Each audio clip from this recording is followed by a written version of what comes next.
Muito boa noite, pessoal. Estamos aqui mais uma vez com o nosso estudo do Evangelho segundo o Espiritismo.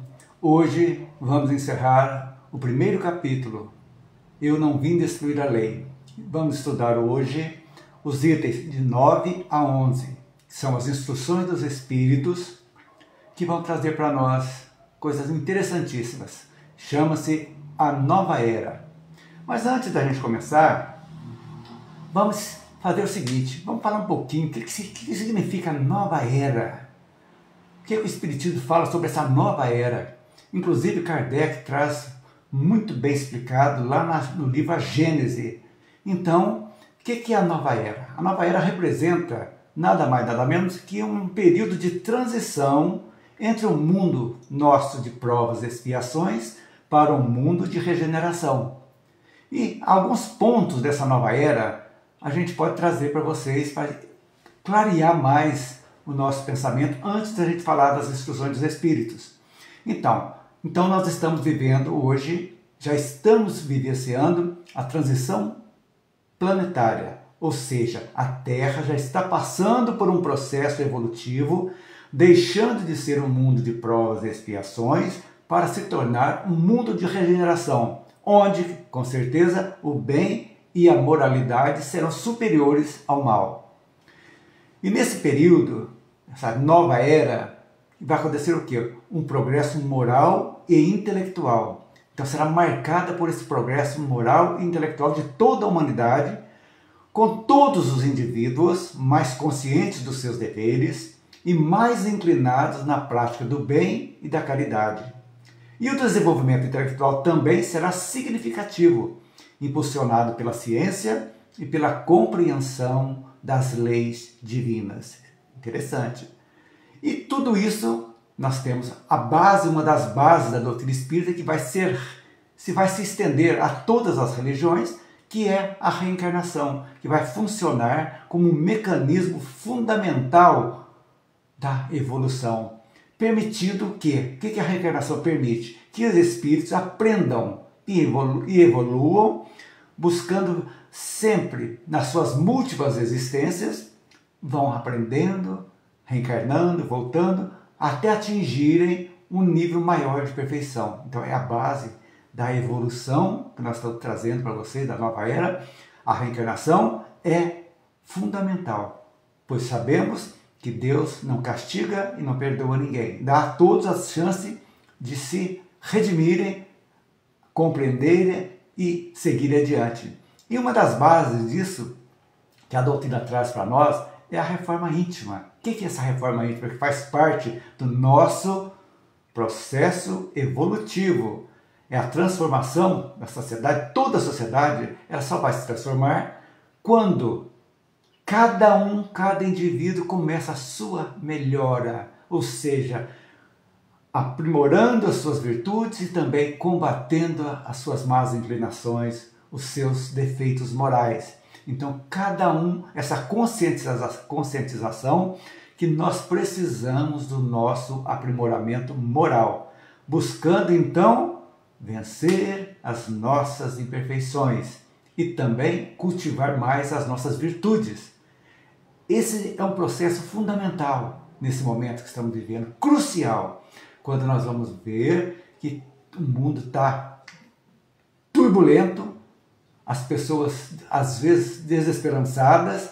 Não podemos pensar assim.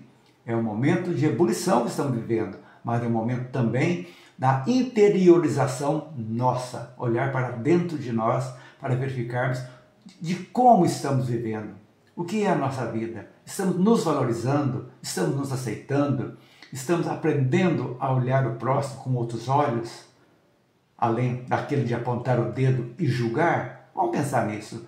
E nesse período de transição, mais e mais, a ação dos espíritos superiores se fazem presentes, auxiliando a humanidade com seus ensinamentos e inspirações. Então, o Espiritismo, como sendo o Consolador prometido, oferece a luz e o entendimento necessário para essa jornada. Como está a nossa ligação com os nossos protetores espirituais? Estamos nos conectando com eles? Estamos ouvindo as suas inspirações que nos chegam? Como estamos? O nosso relacionamento com a espiritualidade, com o nosso anjo de guarda, com os nossos familiares, amigos que estão do outro lado, tentando nos ajudar, estamos nos conectando? Estamos pensando mais antes de tomarmos decisões precipitadas que irão trazer consequências funestas às vezes para a gente? É isso que a gente tem que aprender a meditar, a medir os nossos pensamentos, as nossas palavras, as nossas atitudes.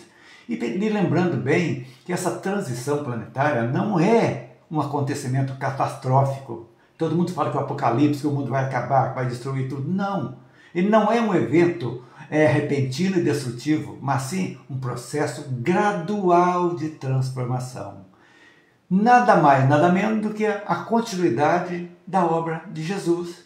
Então o Espiritismo vê a nova era como a continuação e o aprofundamento dos ensinamentos de Jesus Cristo, trazendo uma compreensão mais racional e lógica das verdades espirituais.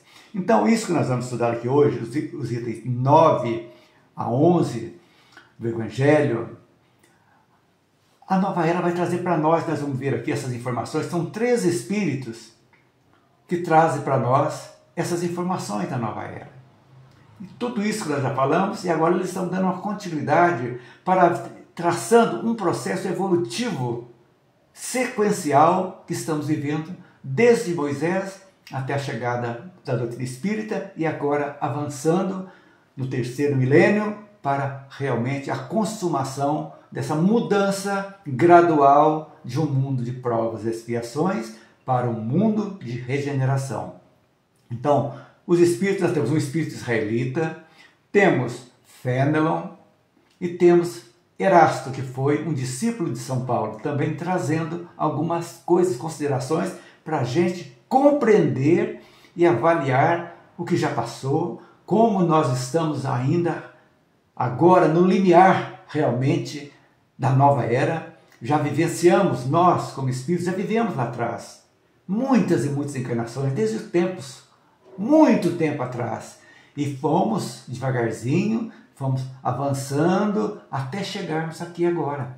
Então, nós somos espíritos velhos, já viemos de muitas e muitas encarnações, e chegou o momento do despertamento. É isso que é importante. Agora, nós estamos vivendo a nossa mais importante encarnação de todas as que já vivenciamos. A mais importante, que é esse período transicional, que estamos passando de um mundo duro, muito duro, onde o mal está aí campeando por todos, governantes, são juízes, e tudo exacerbando, fazendo misérias, guerras, destruições, para a purificação gradual que esses 3 espíritos estão trazendo para nós, mostrando a evolução. Por exemplo, o espírito israelita, o que ele veio fazer?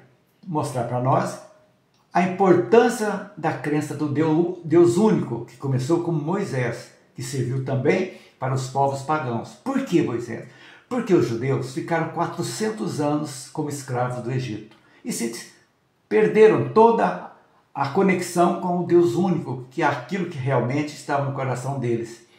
Então, Moisés, quando trouxe-os para a terra prometida, onde ficou 40 anos em trabalho para colocar em toda aquela turba a necessidade realmente de um Deus invisível, mas que resolvia todos os problemas. Então, começou assim. Então, ele veio, essa mensagem de o espírito israelita, ele veio trazer, mostrar para nós que Moisés foi como um precursor, um mensageiro inicial que lançou base para a compreensão de um Deus único.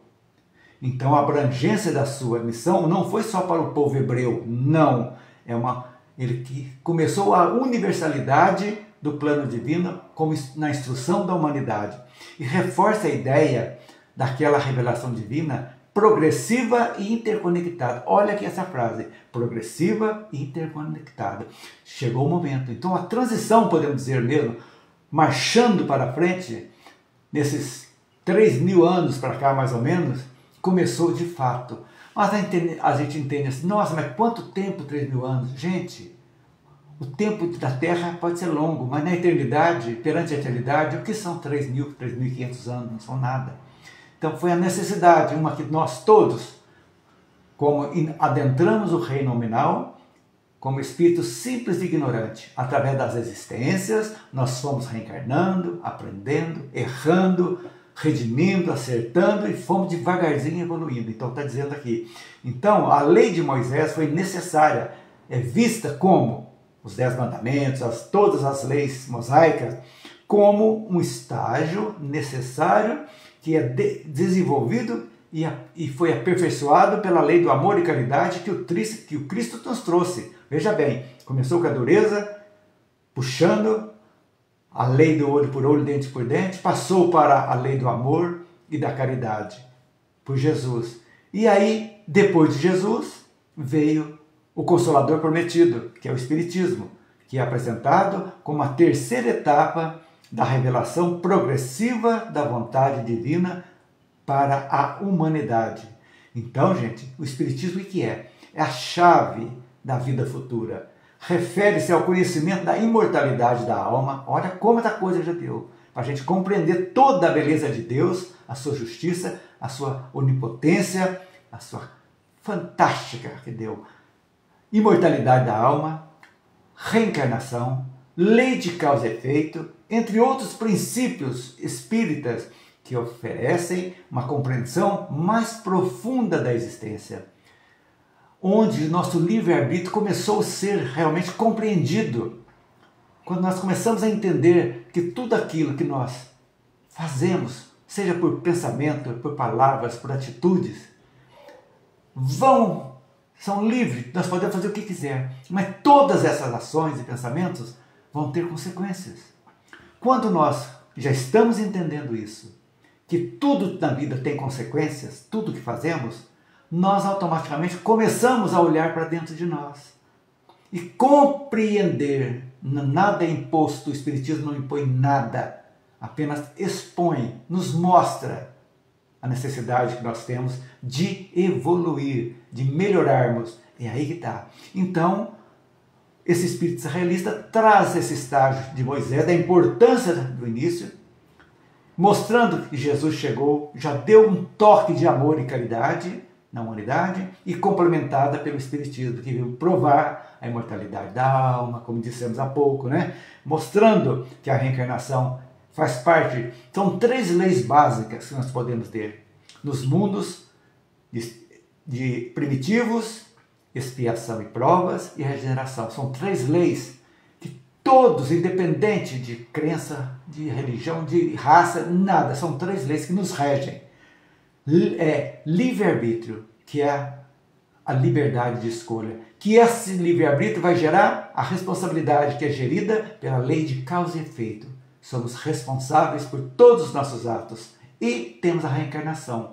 Quando não conseguimos redimir numa encarnação os possíveis erros morais repetidas vezes, nós voltamos numa próxima existência para compreender a situação que estamos, entendendo que é para aprendermos a valorizar mais as coisas espirituais do que as materiais, sensoriais, e aí é a função. Então, 3 leis básicas que todo mundo tem que entender: livre-arbítrio, causa e efeito e reencarnação. No item 10, nós temos a mensagem de Fenelon, um espírito de luz fantástico, que ele vai tratar basicamente, se vocês vão ler lá, sobre o Espiritismo. Ele diz assim que o Espiritismo é de ordem divina porque repousa sobre as próprias leis da natureza. Deus, ordem divina, e ele não vai contra nenhuma lei da natureza. Isso é muito interessante para a gente entender.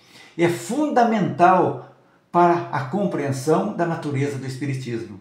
Então, ao declarar que ele repousa sobre as próprias leis da natureza, o que ele tem que fazer? Ele está está buscando se diferenciar de todas as outras crenças dogmáticas ou sobrenaturais, no sentido de serem contrárias às leis naturais, dogmas e sobrenatural. Então, a ideia que os sermões espíritas e os princípios doutrinários que eles extraem são regidos por leis universais, ainda que muitas vezes desconhecidas e deles, né, pela ciência tradicional da época. Então, a segunda parte da afirmação reforça a ideia de que tudo emana da divindade. Tudo tem um propósito nobre e benéfico para as leis da humanidade. O Espiritismo, portanto, Fenelon traz para nós que é apresentado como um instrumento divino para o progresso moral e intelectual da humanidade. Depois, Erasto nos apresenta Santo Agostinho. Santo Agostinho foi um patrono da igreja quando encarnado. Ele mexeu nas estruturas, filho de Santa Mônica, se vocês vão ler a história dele.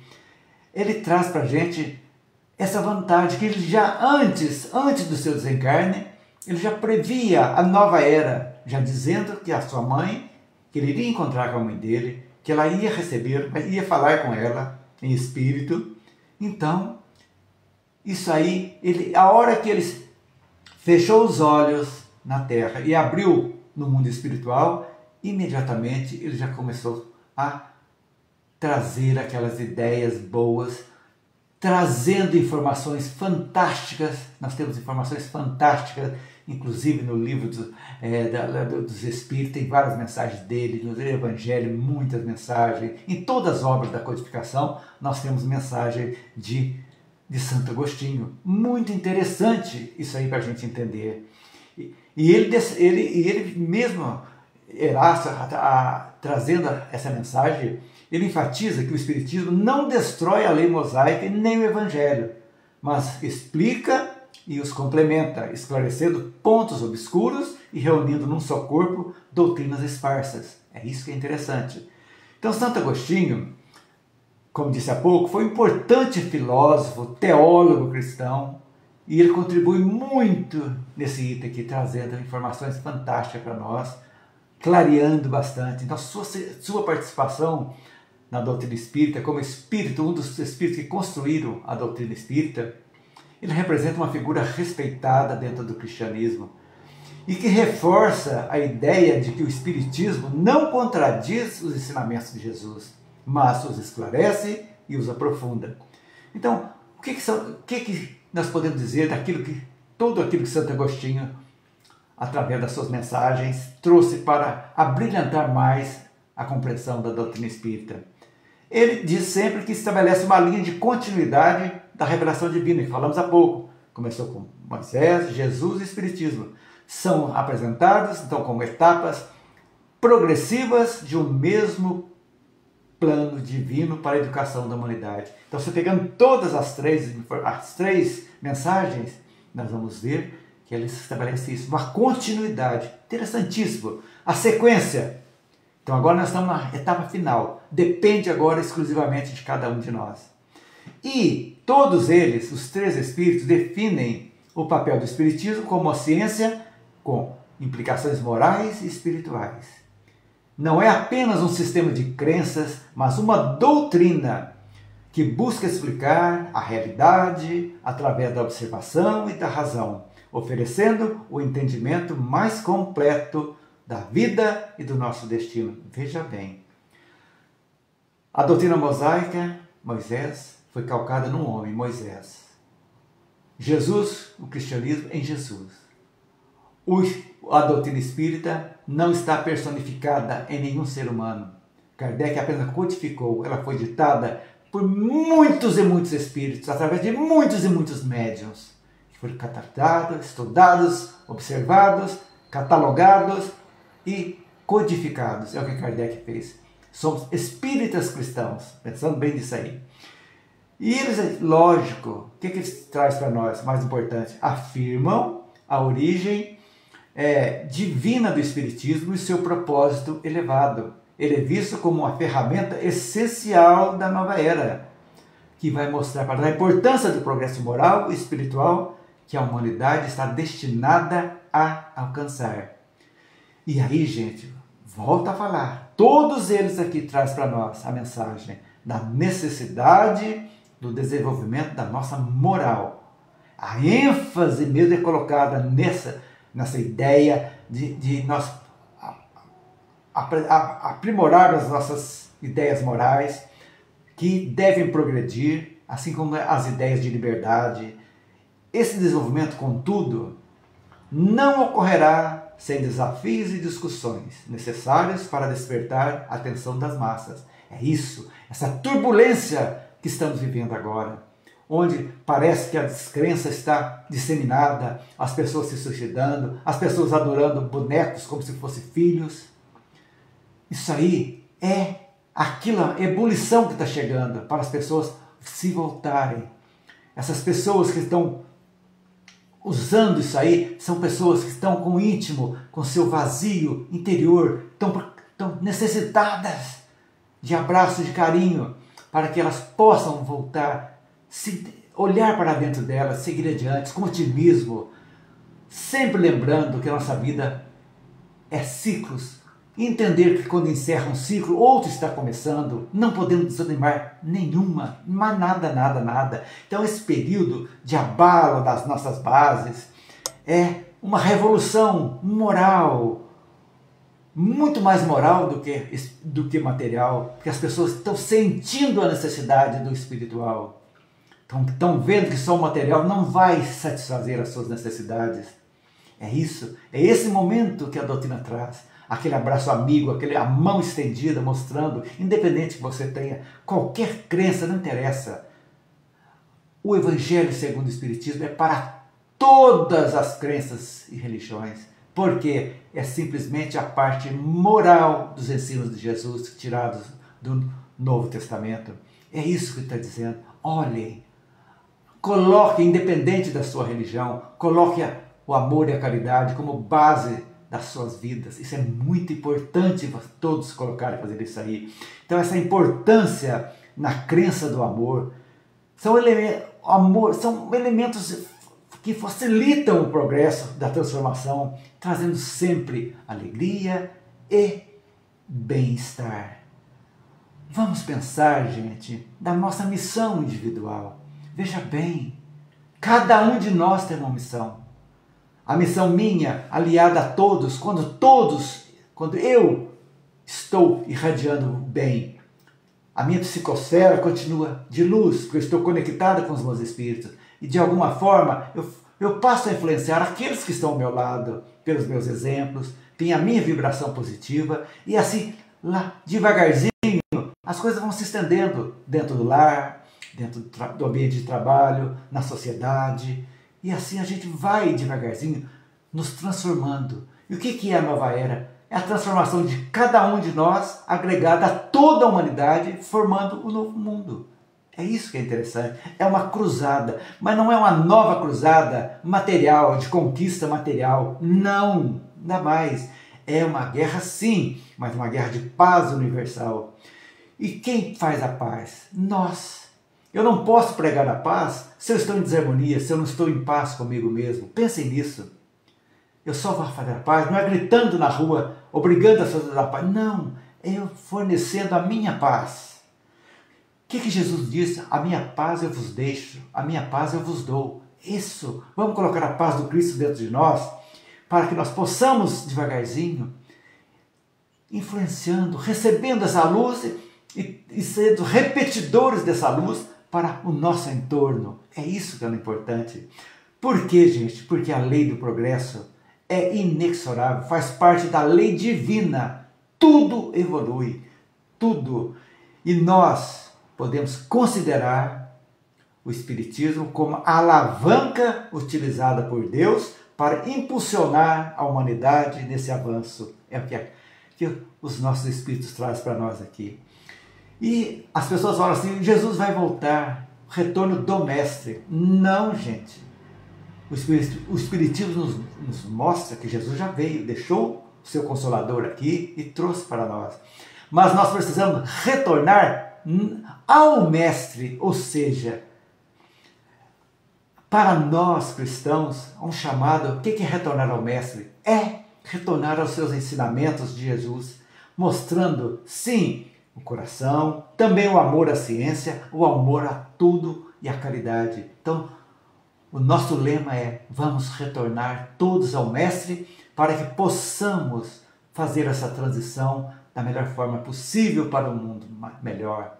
Que talvez nas nossas próximas encarnações, com certeza, quando voltarmos, se assim for permitido voltarmos aqui à Terra, nós encontraremos esse mundo muito melhor, e pensar que nós, hoje, encarnados agora, vivenciando essa transição, lá quando voltarmos, podemos pensar: puxa vida, eu e todos aqueles que estão reencarnados, fomos copartícipes dessa mudança do planeta Terra. Que maravilha, gente!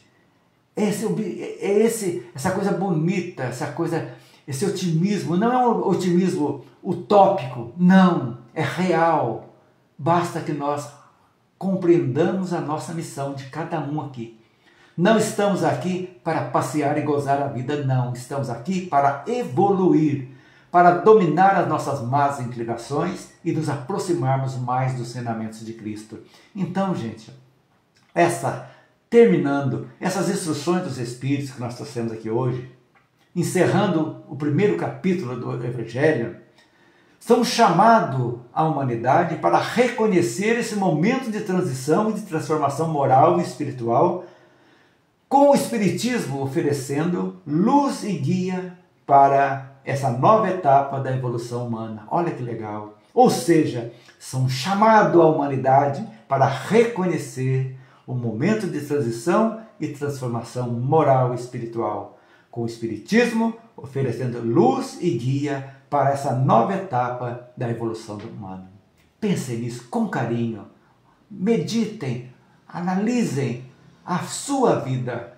O que você está fazendo da sua vida hoje? Você está guardando ódio, rancor, ciúmes, inveja? Você está com baixa estima? Não, não é hora disso. É hora de agradecer pela oportunidade que estamos tendo. Hoje, essa encarnação, como disse há pouco, é a melhor de todas as que já vivenciamos. E hoje é o dia mais importante da nossa vida, porque o dia de hoje é aquele que nós tomamos a decisão. Hoje eu tomei a decisão que quero cultivar mais as minhas virtudes e trabalhar mais nas minhas deficiências morais. É algo íntimo meu, de cada um de vocês. Não precisa alardear para ninguém.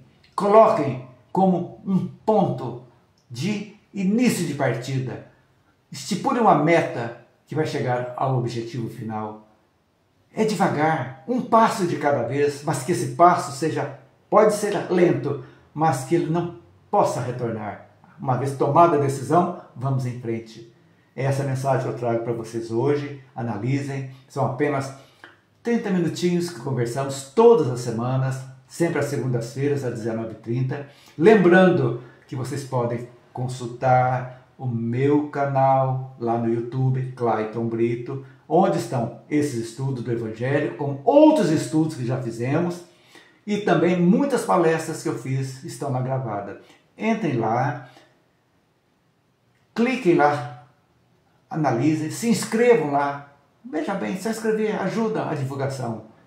E lembrando que na próxima semana vamos iniciar o capítulo 2 do nosso estudo, denominado Meu Reino Não É Desse Mundo. Vale a pena, pensem nisso.